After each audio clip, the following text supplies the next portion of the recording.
Hello, my name is Paola Mariani and I teach international law at Bocconi University in Milan.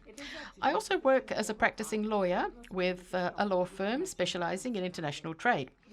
I look forward to seeing you at Future Factory on the 10th and 11th of June to talk to you about how globalization is driving a paradigm shift in international law.